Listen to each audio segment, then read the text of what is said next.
Good morning, everybody. We're just going to wait a few more minutes to let other people have time to hop on and we'll get started.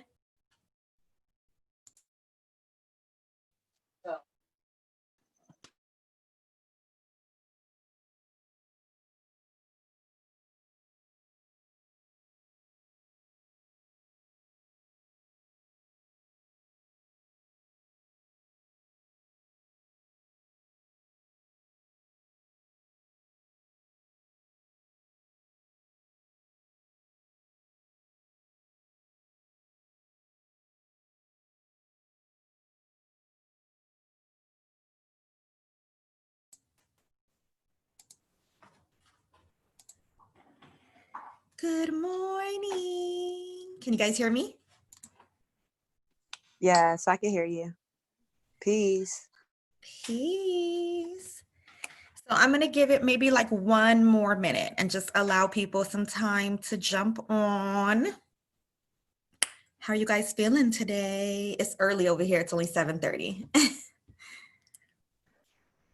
Good. I'm good. How are you, Tracy?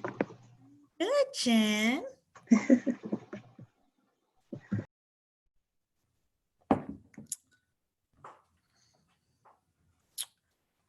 All right, so let's get it going. Well, good morning, guys. I know most of you on here, and you probably know me, but in case you don't, my name is Tracy Dotz. I am also a member of Generation 12, just like you guys. And so today, I know these calls are for mental momentum, and a lot of time it's talking positivity. Today, I wanted to talk about the power of saying no. Okay, the power of saying no. And this comes with honestly putting up healthy boundaries. Boundaries is super duper important in life because every time that you say yes to something that your inner self didn't necessarily agree with, whether it's to people please, whether it's to not hurt somebody's feelings, whether it's to look like a team player, whatever the case may be, when you are saying yes to something that your inner self was like, oh, I wish I would have said no, you are hindering your self-image. You are harming your self-image. And most importantly, you're letting yourself down, right? You're letting yourself down. So I really want to recommend everyone go and read, because I'm always going to give tools of where I learned this stuff. There is a book called Boundaries, and I will drop it in the G12 link, but it really talks about healthy boundaries in all aspects of life. So let's talk about what that looks like. Maybe healthy boundaries at work. A lot of us still have jobs or traditional jobs, and there may be some stuff that you're asked to do that's outside your job description. And you're like, I shouldn't have to do this. It is healthy for you to say, hey, I already have X, Y, Z on my plate. Do you want me to prioritize what it is that you've asked me to do? And if so, one of these other tasks need to go on the back burner. It is okay to do that. Healthy boundaries with your parents. A lot of times, and if you are a parent or whether you have parents, because I'm sure you have one or the other or both, A lot of times we feel like we don't want to let our parents down. Or I could tell you, I've made the mistake 100 times of guilting my kids. Like, well, when you do that, it makes me feel this way. And it's like, no, no, that in a sense is manipulation. It doesn't matter how it made you feel. It's either a yes or a no. Are you ever been real tired from work one day and one of your parents or one of your girlfriends want to come over and you're just like, damn, I don't feel like company, but I don't want to be rude. No, no. You don't feel like company, you say no. You sit with that no, and it is okay. Even if you said on Monday, because you was feeling like it, that on Friday your homegirls can come over or your parents can come over for a visit. If Friday comes around and the day didn't turn out how you expected, or you're more tired than you thought you would be, it is okay. You are a full grown adult. Everyone on this line is a full grown adult. It is okay to then turn around and say, you know what? And without an explanation, you don't have to say, I've had a shitty week. You don't have to say, I'm really tired today. You don't have to say any of that. I just paid bills and I ain't got the money to turn up. You don't owe anybody an explanation. You simply say, you know what? I'm going to have to take back that offer and I'm actually not open to having company tonight. And you sit with that, right? One of the ways to really know your boundaries is to get in touch with your inner self. A lot of times decision making should be based on values, okay? So I'll give you an example of mine. I have people in my life where I don't agree with how they mother. Now, I'm not saying I'm the best mother in the world, but what I am saying is that there are certain things that goes against my values when it comes to raising children. So what I'm not going to do I stop being friends with that person? No. But do I do kid dates with my kids and their kids? No, because I don't want my children to think that that is how they are to be treated by watching how other people treat their children, right? So in the same way, it could be relationships. Just because you're friends with somebody, and maybe they have things going on in their relationship, right? That you're like, oh yeah, that's not necessarily how I would talk to my man, or oh, that's not necessarily, I wouldn't necessarily just values. And I don't want to go too far, but like infidelity, domestic violence, those kind of things, right? I'm not saying don't be there for people. You can have compassion for people. Don't carry their shit. You can have compassion for people. You can be there for people, but spending your time with them might not align with your values. It's still negative input that you don't want. So it is okay to have those healthy boundaries and say, look, sis, I am open to going to grab a coffee with you, but doing double dates with my boo and your boo, it's just a no-go. You know what I mean? So boundaries needs to be set in all aspects of our life, guys, because when you make decisions to say yes or no to something, it's much larger than you think. It's the principle behind it, right? So in order for you to know what you are comfortable with and when a yes is prompted or when a no is prompted, you have to get your values aligned. A lot of people don't take the time to do that because we're so busy in the hustle and bustle of life. If someone was to be getting married, do you just go because there's free meals and free drinks and you get to dance all night? Or do you actually support that relationship? Are you going to feel shitty when they sit there and say, does someone have any reason they wouldn't want people to get married? And you think in your head like, I got 50 million reasons why. Well, then why are you sitting in the stands supporting this marriage? And so I really want everyone to get comfortable with saying no. It is such a powerful word. It is a very, very empowering. One of my friends, one of my sisters in trading says it's one of her favorite words to say. And I'm getting more and more comfortable saying it as well. We only have a certain amount of capacity, guys, especially when you wear a lot of hats. You only have so much capacity. And so a lot of times with me building the business, with me investing, with me homeschooling and doing all of these things, there are family events I cannot go to. Does that make me a shitty person? No, that means I chose myself because my rest and my self-care is more important on that day, or building my business is more important on that day, or me spending one-on-one time with my children is more important on that day. Again, when I say no, I don't need to give those reasons They're my reasons. They're my values. They make sense to me. They don't need to make sense to anybody else. And so my message this morning is, for one, get comfortable saying no. It is so powerful. It is so beautiful. And in order for you to figure out in what situations you want to say yes and no, I want you to align with your values. If something does not align with your values, if self-care and rest is important, as it should be, your health is your wealth, right? Say no. You can't be at every event. You can't fulfill everyone's needs. It's just not reasonable. It's just not healthy, right? So again, the books that I would really love for you guys to read, check it out. It's one of my favorite books. It's called Boundaries. It's by two male authors. I think it's Henry, I'll drop it in the G12. But definitely, we have been raised up to be a society of yes men. And it's really uncomfortable for some of us to say no. We're worried about what it's going to make us look like. And that shouldn't be the case, guys. I mean, it's family here. It's not like I'm live on any platform. It's just you guys. I'm this close to not going to my sister's wedding.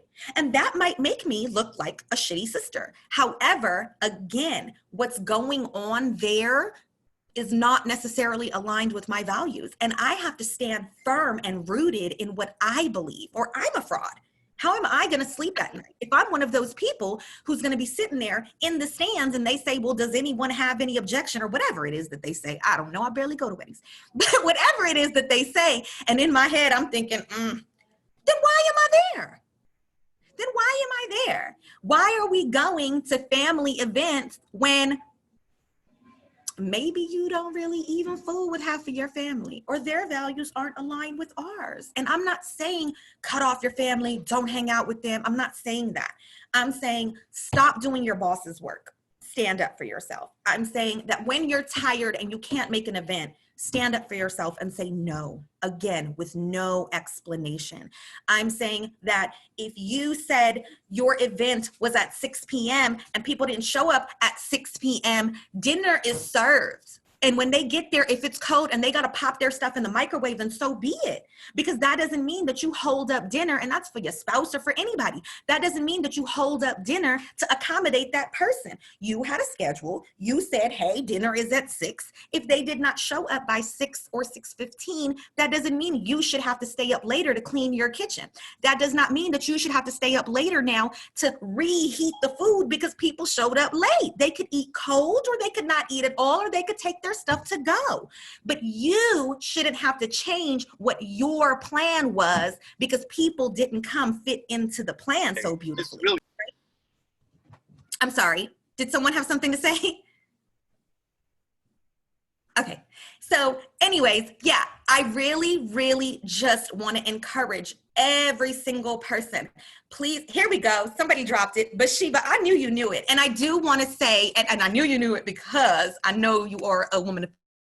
And I do want to say that the book that I'm recommending, guys, it is a faith-based book. It is a Christian book. However, as many of you know, I'm not Christian. It's fine. Take what you want, leave what you don't. They make references to the Bible to give you examples, but that doesn't mean that you're like, I'm not going to read it because it's a Christian-based book. It is. Many of the things, many self-help books are faith-based books. That doesn't mean that you have to be of that faith, right? It's like a buffet. Take what you eat and leave what you don't, right? And there are many things. It's organized beautifully where it is boundaries in the workplace, boundaries in your relationship, boundaries with your children, boundaries with your parents. It has a chapter dedicated to how to develop healthy boundaries in every aspect of your life. Now, here's what else I want to tell you.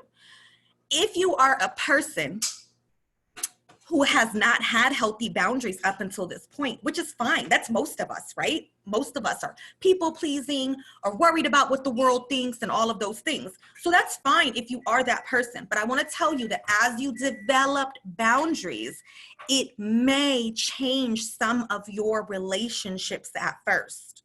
It will. I've been there. I'm there. And it's okay. It's okay. This is why your no has to come from your values, because when you are so firm and rooted in your beliefs, it won't matter what relationship budge. If people can't come with your growth, they can't come at all. Let me say it again. If people can't come with your growth, they can't come with you. So when they're ready, be there with open arms when they're ready to accept the new you. But all of a sudden, if you're not their friend because you couldn't make it to the club, then we are friends. Because what I do now is I read. Sis, you want to read a book together? And let's talk about it every Friday while we have a glass of wine at home, because that's the vibe I'm on. If you can't make it to every damn family reunion because you're doing what you do, whatever it is that you do, whether it's in this business or otherwise, that makes you a bad family member, then that's cool. They'll talk their shit. But when you glow up, they're going to want to be a part of it. So I just want to definitely warn you, when you put these boundaries in place, people are gonna think you're acting funny. If you've been a people pleaser forever, they're gonna be looking at you like you've changed. I want you to tell them, thank you, even if they said it to mean it as if it's rude. Like, oh girl, you've changed, you brand new. I sure am brand new. Thank you, sis, I've been working on that. That's what I would say. So don't take it to heart. Things are going to change. Things are going to change with people that maybe you're very, very close with, and that's okay. Those relationships don't define you. You living through your values define you. Remember that. So again, just to reiterate, to know whether a yes or no is comfortable, get in touch with your values. When you start saying no in order to feel comfortable with it, you have to be rooted that you said that no by putting your values in place. And when you start having healthy boundaries, relationships are going to change, guys, and that is okay. One thing I can tell you for sure is that with this community, you'll always have somebody to have your back. And you'll start finding like-minded people who understand how important healthy boundaries are, and they won't feel no kind of way about it. They won't feel no kind of way about it. So that is my time, but I definitely wanted to encourage everyone, just say no to something today and watch how it makes you feel. It's empowering because you put yourself first, and you gotta put yourself first. You know when you get on the airplane, I said I was done, but I got one more thing. You know when you get on the airplane and they give you your emergency talk, what do they say? Put your mask on first. Put your mask on first. Why do they say that? Because who you gonna help if you can't breathe? If your oxygen ain't coming through, if my oxygen ain't coming through, yeah, as a mother, maybe my first thought would be, oh, let me put the mask on my children. But who am I gonna help if I can't breathe? So in the same way, put your mask on first, okay? All right, guys, that'll do it. I love you guys. Did anyone have anything to add or say? I know we got a lot of wise people on the line. You are awesome. You are so awesome for that. That was a word, sis. I needed to hear that. I did. It is about me first. I can't save you if I don't save me. Yes. Yes. Thank you. Thank you, guys. Okay. Oh, in addition to the book, one more thing. In addition to the book, I don't know if you guys watch TED Talks, because TED Talks are amazing. There's another TED Talk that in order to choose what's a healthy yes and a healthy no and deciding, because write it down. It's called Transforming Boundaries. It's probably on YouTube. It's a TED Talk called Transforming Boundaries. And then again, the book someone dropped in the chat, it's called Boundaries. Again, please remember, it's a faith-based book. Don't mind it. It's not a big deal. It's still really good info in there, okay? All right, that'll do it. I'll see you guys in the virtual world. Peace and love, Tracy. Thank you, girl. You're welcome.